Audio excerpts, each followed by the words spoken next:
자, 오늘 시간에는 하나님께서 높이시리라는 제목으로 하나님 말씀 증거하도록 하겠습니다. 인생이 롤러코스터와 같다는 그런 말이 있습니다. 인생에 오르막과 내리막이 있다는 뜻이죠. 우리의 인생이 내리막과 같을 때가 있습니다. 하는 일마다 안 되고 어려운 일은 계속 생기고 마음의 걱정은 없어지지가 않고 몸은 또 왜 그렇게 피곤하고 아픈지, 지금 마음도 힘들어 죽겠는데 몸까지 따라주지 않으면 정말 괴롭습니다. 최악의 경우에는 우리가 인생의 내리막길을 가다가 정말 내려갈 수밖에 없는 그 밑바닥까지 내려가는 것을 경험을 할 때입니다. 그때 우리는 이렇게 느끼게 됩니다. 내가 아무것도 아닌 것 같구나. 내 존재가 사람들에게 다 잊혀진 것 같구나. 아무도 날 알아주지 않는 것 같구나. 아무리 열심히 해봐도 소용이 없는 것 같고, 내가 수고를 아무리 해도 상황은 나아지지 않는 것 같고, 또 내가 사람들에게 그렇게 잘 대해주었음에도 불구하고 내게 은혜를 입었던 사람들도 내가 어려움을 당하니까 모른 척 하는구나. 정직하게 살고 법을 잘 지키면서 사는 것도 소용이 없는 것 같구나. 세상에 나쁜 사람들이 너무나 많고 법대로 하면 오히려 세상에서 손해를 보는 것 같구나. 내가 아무리 물론 사람들에게 누가 나를 알아줬으면 하는 그런 마음으로 하는 것은 아니었지만, 그래도 우리가 사람인지라 내가 수고하고 열심히 하는 것에 대해서 인정을 받지 못하게 되면 마음속에 허탈감과 서운함이 찾아오게 되는 것이 사실입니다. 오늘 에스더서 말씀을 보면 모르드게의 경우가 정확하게 이런 경우입니다. 모르드게는 정말 믿음이 좋은 사람이었습니다. 그리고 유대인의 지도자로서 하나님의 백성들을 많이 사랑했습니다. 에스더의 부모님이 돌아가셨을 때 모르드게가 자기의 사촌 동생인 에스더를 자기가 거두어서 자기 딸처럼 키우기까지도 했습니다. 아하수에로 왕이 하만이라고 하는 사람을 정치 서열 2인자로 세우고 모든 신하들에게 다 하만에게 무릎을 꿇고 절을 하라고 명령을 했을 때도 모르드게는 하만에게 절을 하지를 않았습니다. 모르드게는 참 의로운 사람이었습니다. 그런데 결과가 무엇일까요? 하만이 자기를 죽이려고 합니다. 자기뿐만이 아니라 자기의 민족, 유대 민족이 다 말살당할 수밖에 없는 상황에 처해버리고 말았습니다. 모르드게는 그때 자기 옷을 다 찢고 벗고 베옷으로 갈아입고 머리에 죄를 뒤집어 쓰고 그리고 성문 앞에 앉아서 대성통곡을 합니다. 하루 이틀도 아니고 지금 몇 날 며칠을 그렇게 하고 있는 상황입니다. 모르드게의 인생이 너무나 낮아졌습니다. 지금 모르드게의 인생이 지금 한없이 무너져 내리고 있는 상황입니다. 아무도 모르드게를 알아주지 않습니다. 자기가 믿음을 지킨 것에 대해서도 아무 소용이 없는 것처럼 느껴집니다. 모르드게가 얼마나 힘들었을까요? 지금 모르드게의 상황을 보면 자기가 아무리 믿음을 지키고 아무리 의로움을 가지고 또 하나님의 말씀대로 살려고 애쓰고 또 다른 사람이 알아주든 말든 자기가 있는 위치에서 지도자로서 그 일들을 잘 하고 있음에도 불구하고 자기의 의지와 또 노력과 수고와는 상관이 없이 주변에 일어나는 여러 가지 사건들 때문에 모르드게의 인생이 너무나 힘들어지고 있는 상황입니다. 그런데 참 놀랍습니다. 하나님께서 보이지 않는 곳에서부터 역사해 주시기 시작을 합니다. 하나님께서 모르드게를 높여주실 하나님의 계획을 준비하고 계십니다.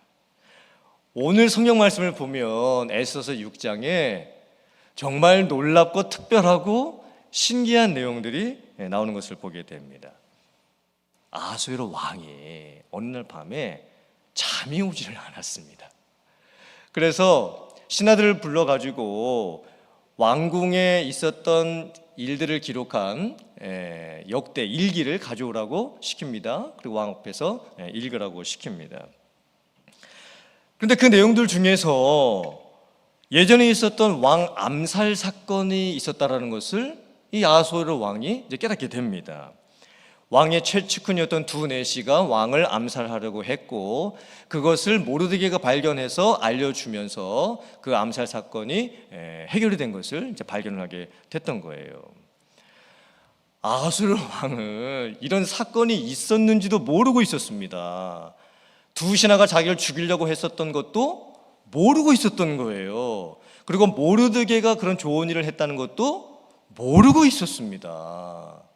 역대 일기를 통해서 이제 새롭게 깨닫게 된 것입니다. 아하수에로 왕의 입장에서 보면요, 지금 모르드게 때문에 자기가 살아있는 겁니다. 모르드게가 그 암살 사건을 밝혀내주지 않았더라면 자기는 죽었을지도 모르는 상황이지요. 아하수에로 왕이 모르드게에게 은혜를 입은 겁니다. 또 모르드게의 입장에서 살펴보면 모르드게가 왕 암살 사건을 다 밝혀내었음에도 불구하고, 그 좋은 일을 했음에도 불구하고 모르드게는 완전히 잊혀지고 있었습니다. 아무도 모르드게가 그런 일을 했다는 것을 지금 모르고 있는 상황입니다. 모르드게가 이런 상황에서, 물론 모르드게가 누군가가 나를 알아주고 원하는 그런 마음에서 하지는 않았겠지요. 하지만 자기가 그런 일을 했음에도 불구하고 아무도 자기를 알아주지 않았을 때 그 마음속에 얼마나 서운함이 있었겠습니까? 요셉의 경우에도 똑같은 일이 있었습니다. 요셉이 감옥에 갇혀 있었을 때 술 맡은 관원을 만나게 되지요. 그리고 술 맡은 관원이 꾸었던 꿈을 해석을 해주게 됩니다. 그리고 술 맡은 관원이 죽을 위기에서 건져내어지게 되고 또 살려지게 되고, 그리고 다시 관직에 복직하게 될 것을 꿈을 해석을 통해 가지고 알려주게 되지요. 그런데 술 맡은 관원이 다시 관직에 복직되었을 때에 요셉을 완전히 잊어버리고 맙니다. 참 역설적인 상황입니다. 술 맡은 관원 입장에서 보면 요셉 때문에 자기가 다시 살아나는 것인데, 막상 자기의 인생이 역전되고 다시 관직에 복직되고 나서는 자기가 이제 편안한 위치에 오르게 되니까 자기를 도와주었던 요셉을 완전히 잊어버리고 만 겁니다. 그때 요셉의 마음속에 그런 마음이 들지 않았겠습니까? 야, 참 이게 무엇인가? 다른 사람 도와주어도 이게 무슨 소용이 있는가? 아마 그런 생각이 들었을 겁니다. 그런데 그때 요셉을 하나님께서 직접 알아주시고 높여주십니다. 요셉이 어디에 있든지 하나님께서 요셉과 함께 해주시고 요셉을 형통하게 해주시는 거예요. 모르드게의 경우도 똑같았습니다. 이제 하나님께서 직접 모르드게의 인생에 개입을 해주십니다. 하나님께서 아하수에로 왕의 마음을 이렇게 움직여 가십니다. 아하수에로 왕이 신하들에게 묻습니다. 나의 암살 사건을 다 밝혀내고 나의 생명을 구해주었던 모르드게에게 무슨 상을 주었느냐, 무슨 관직을 하사를 했느냐. 신하들이 대답합니다. 아무것도 해주지를 않았습니다. 그러자 아하수에로 왕이 밖에 누가 없느냐라고 하면서 다른 신하를 부릅니다. 그때 마침 뜰에 누가 서 있었냐면 하만이 서 있었습니다. 왕이 하만을 불러서 이렇게 묻습니다.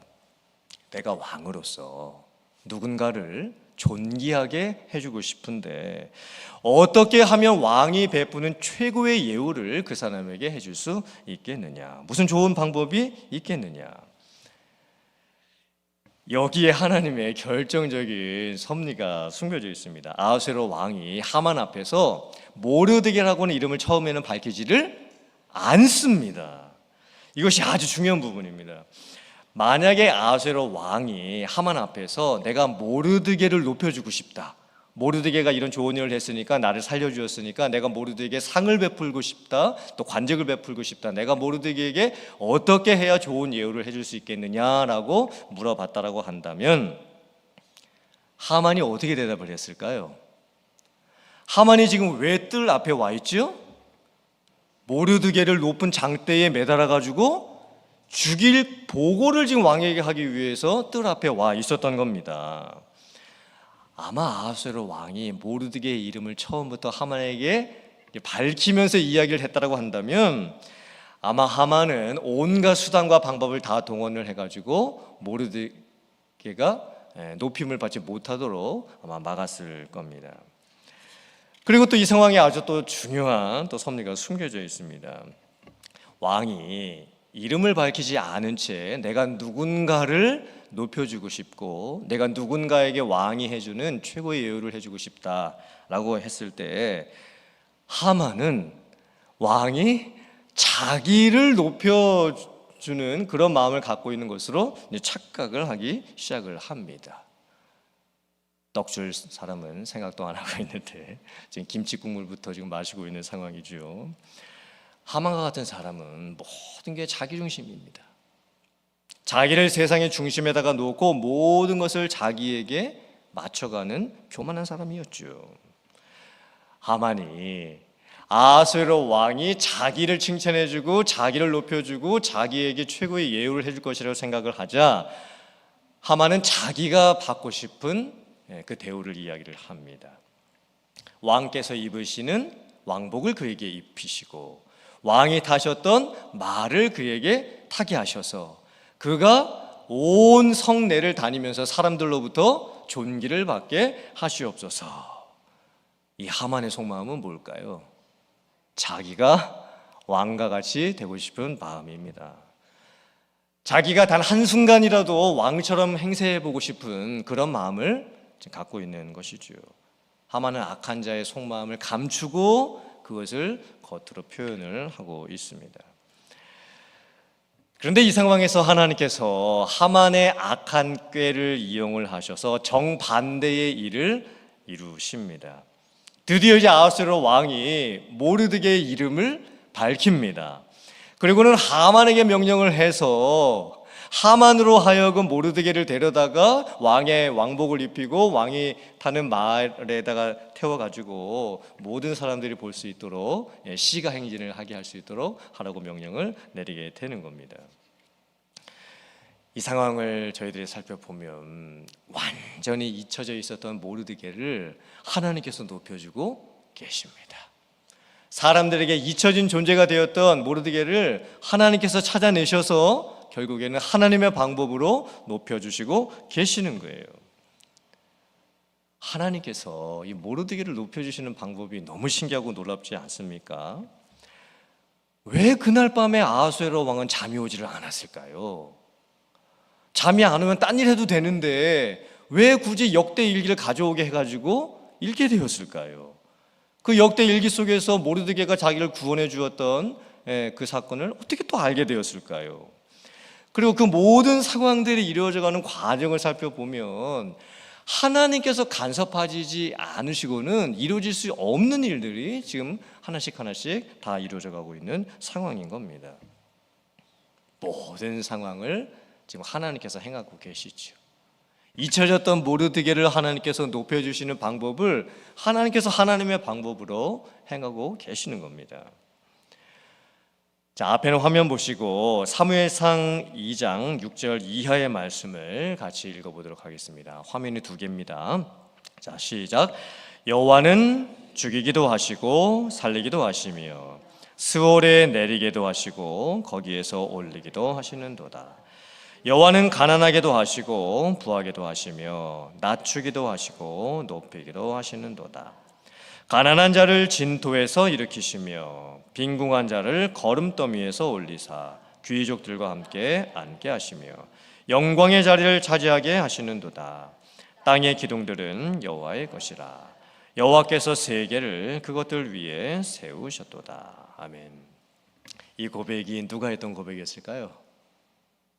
한나가 했던 고백이었습니다. 한나는 아이를 낳지 못했던 서름을 가지고 있었죠. 그리고 하나님 앞에 정말 통곡하면서 기도를 하고 또 서원을 하게 됩니다. 그때 한나로 하여금 하나님께서 아기를 갖게 해주시죠. 그리고 한나가 하나님께서 이제 아기를 이제 허락해 주셨을 때 그 감사를 하나님 앞에 이제 표현을 하는 겁니다. 그리고 이제 사무엘이 자라가지고 한 3-4살 정도 되었을 때 한나가 하나님께 했던 서원을 지키기 위해서 이제 젖을 떼고 사무엘을 이제 성전에 이제 데려다가 줍니다. 이제 하나님께 이제 다 바치게 되는 것이죠. 한나가 그렇게 애지중지하면서 키웠던 이제 3살 4살밖에 되지 않았던 그 아들 사무엘을 하나님 앞에 드리면서 헌신을 하면서 고백했던 내용이 바로 우리가 읽었던 이 말씀입니다.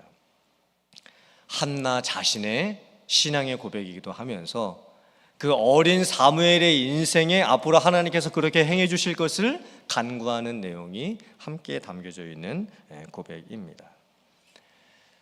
우리가 인생을 살아가게 될 때 때로는 낮아질 때도 있고 또 하나님께서 높여주실 때도 있습니다. 사람들이 나를 알아주지 않을 때도 있고 또 내가 열심히 하는 일이 아무 소용이 없다고 느껴질 때도 있고 사람들에게 오해를 받을 때도 있고 또 주변 환경이 너무나 힘들어질 때도 있습니다. 그때 우리는 하나님을 온전히 바라봐야 될 줄 믿습니다. 때가 되면 하나님께서 높여 주실 겁니다. 때가 되면 하나님께서 모든 억울한 상황을 다 풀어 주실 겁니다. 때가 되면 내가 어떻게 해볼 수가 없는 그런 상황 속에서도 하나님께서는 모든 것을 움직일 수 있는 상황으로 바꾸어 주실 것입니다. 하나님께서 모든 상황 가운데서 역사하고 계십니다. 하나님께서 모든 상황들을 준비해주고 계십니다. 물론 우리들은 볼 수가 없지요. 우리들은 깨달을 수가 없습니다. 그러나 하나님은 보이지 않는 곳에서도 여전히 일하고 계십니다. 우리가 생각하지 못한 방법으로 하나님께서 하실 수 있는 방법으로 하나님께서 이루어 주시는 겁니다. 하나님께서는 낮추기도 하시고 높이기도 하시며 죽이기도 하시고 살리기도 하십니다. 가난하게도 하시고 부하게도 하시고 또 거름더미 똥냄새가 나는 그런 상황 가운데에서도 다시 하나님께서 회복을 시켜주셔가지고 귀족들이 앉는 그런 자리에 올려주시는 분이 우리가 믿는 하나님이십니다. 성경에 나오는 정말 많은 인물들이 이런 은혜를 경험을 했습니다. 요셉도 그랬고 한나도 그랬고 또 에스더에서 나오는 모르드게도 그랬습니다. 이제는 하나님께서 우리들에게도 그렇게 해주실 줄 믿습니다. 여러분의 인생 가운데에 하나님께서 행하시는 놀라운 역사들이 일어날 수 있기를 주님의 이름으로 축복합니다. 지금 우리들이 있는 자리가 정말 낮은 자리고 힘든 자리고 아픈 자리고 또 남들이 알아주지 않는 자리라 할지라도 그 자리에서 낙심하지 마시고 그 자리에서 인간적인 어떤 서운함만을 갖지 마시고 하나님 바라보시고 하나님께서 내 인생에도 어떤 역전을 허락해 주실까 기대하며 소망하는 우리들이 되어야 될 줄 믿습니다.